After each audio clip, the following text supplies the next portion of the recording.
విశాఖ గాజువాకలో railway bridge డకింగ్ కూలింది. 7గురికి గాయాలయ్యాయి. మరో 2 పరిస్థితి విషమంగా ఉంది.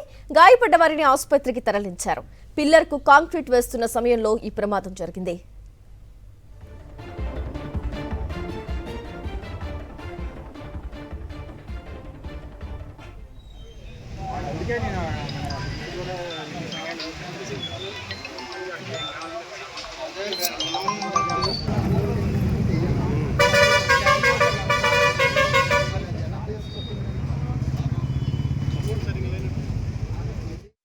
విశాఖ గాజువాకలో రైల్వే బ్రిడ్జ్ డకింగ్ కూలింది.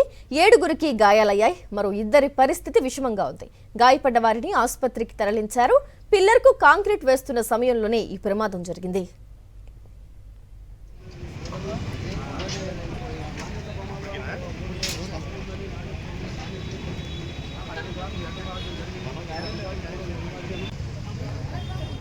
ఘటనకు సంబంధించి పూర్తి డీటెయిల్స్ అందించేందుకు మా కరెస్పాండెంట్ నాయుడు ఫోన్ లైన్ ద్వారా అందుబాటులో ఉన్నారు.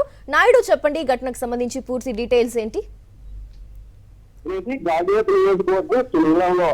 ప్రమాదం చోటు చేసుకుంది. రైల్వే బ్రిడ్జ్ నిర్మాణ సమయంలో ఈ ప్రమాదం జరిగింది. పిల్లరికి మధ్య స్లాబ్ వేస్తున్న సమయంలో ఏర్పాటు చేసిన తగ్గి ఒక్కసారిగా కూలడంతో 7గురికి గాయాలయ్యాయి. అందులో 5గురికి స్వల్ప గాయాలు కాగా 7గురికి తీవ్ర గాయాలయ్యాయి. గాయపడిన వారందరినీ కూడా గాజువాక కిమ్స్ హాస్పిటల్కి తరలించారు. ఒక్కసారిగా స్లాబ్ పోవడంతో అక్కడ ఉన్న పనిచేసే కూలీలంతా కూడా ఒక్కసారిగా భయాందోళనకి గురయ్యారు. దీంతో ఏం జరుగుతుందో అర్థం కాక ఆందోళన చేయారు. అయితే ఎవరికి కూడా ఎలాంటి ప్రాణాపాయం లేకపోవడంతో అక్కడ ఉన్న వాళ్ళంతా కూడా ఊపిరి పీల్చుకుంటున్నారు. రైల్వే బ్రిడ్జ్ ఏర్పాటు సమయంలో ఈ రోజు పిల్లర్కి మధ్య స్లాబ్ ఏర్పాటు చేసి అక్కడ గట్టిని ఏర్పాటు చేసి దాని మీద స్లాబ్ వేసిన సమయంలో ఈ ప్రమాదం సంభవించుతుంది. అయితే జరిగిన సంఘటన పోలీసులు కేసు నమోదు చేసుకుని దర్యాప్తు చేస్తున్నారు. అది కూడడానికి గల కారణం ఏంటి, అంటే ఆ నిర్మాణం, అది గట్టి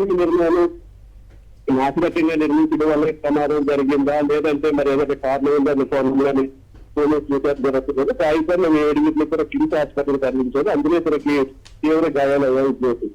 రైట్, థ్యాంక్ యూ నాయుడు.